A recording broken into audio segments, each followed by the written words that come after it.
আসসালামু আলাইকুম ভিউয়ার্স, আশা করছি সবাই ভালো আছেন। আজকে আমি আপনাদের সাথে কচুরলতির একটা রান্না শেয়ার করব, যা যেভাবে রান্না করেন সব থেকে মজা বেস্ট হয়। এর জন্য আমি নিয়েছি এখানে 1 পা কচুরলতি। এটা এখন আমি সিদ্ধ করে নেব।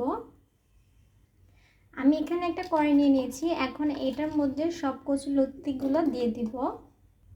এখানে সব কচুরলতি দিয়ে দিয়েছি, আর এখানে অল্প পরিমাণ ডুবা ডুবা পানি দিব।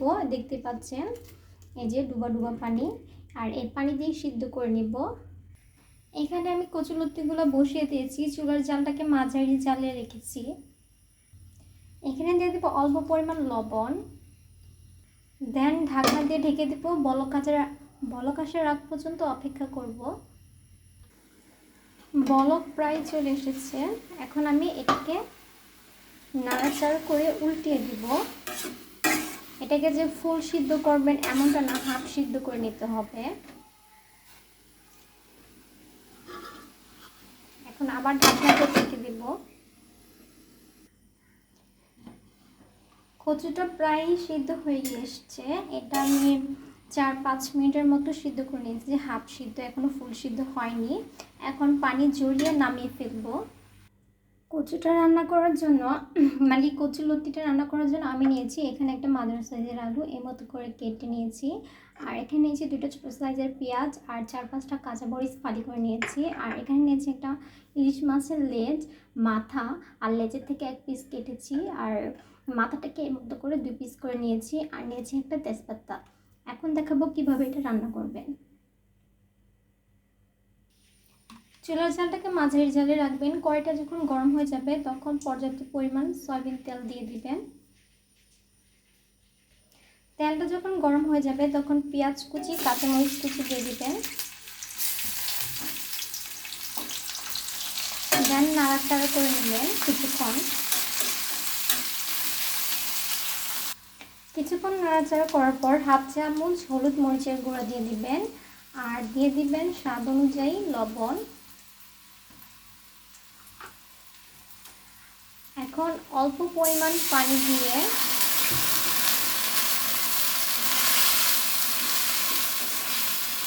কষিয়ে নেবেন ভালো করে।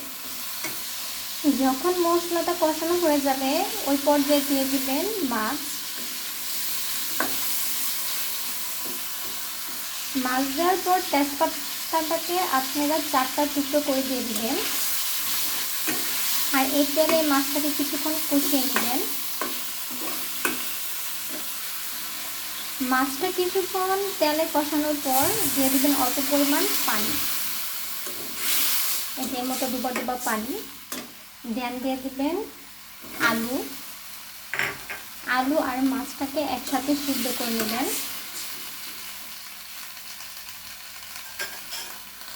এই পর্যায়ে আমি ঢাকনা দিয়ে ঢেকে দিব, আর মাঝারি জালের নিচে করে দিব জালটা, আর লোয়ের উপরে আলুটাকে সিদ্ধ করে নিব। যে পর্যায়ে দেখবেন আলুটা হাফ সিদ্ধ হয়ে এসেছে, এই পর্যায়ে দিয়ে দিবেন কচুরলতি দিয়ে ঢাকনা দিয়ে ঢেকে দিবেন। এটাও ফুল সিদ্ধ হয়ে যাবে এতে করে। কচুলতি দেওয়ার 3 মিনিট পরে একটু নাড়াচাড়া করে দিবেন, উপর নিচ করে দিবেন।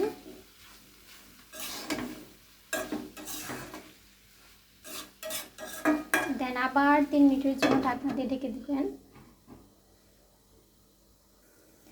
3 মিনিট পর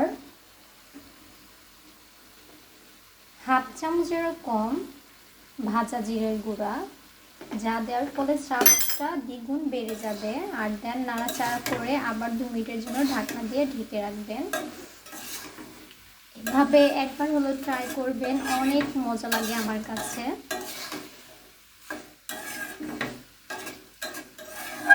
দেন এটাকে ভাজা ভাজা হওয়ার জন্য আরও 2 মিনিট ঢাকনা দিয়ে ঢেকে দেব।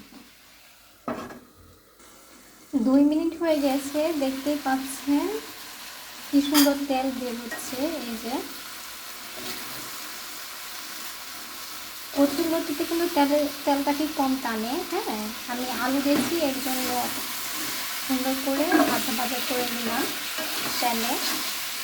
এখন নামিয়ে ফেলবো।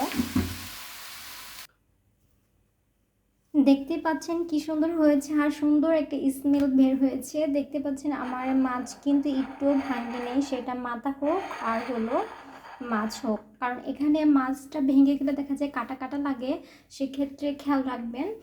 আর এইটা আলুটা মেখে, আলুটা ভালো করে সিদ্ধ দেখবেন সিদ্ধ হচ্ছে কি না, আলুটা ভালো করে মেখে দেন মাছ দিয়ে আর লত্তি দিয়ে খেয়ে দেখবেন অমৃত লাগে, অনেক মজা।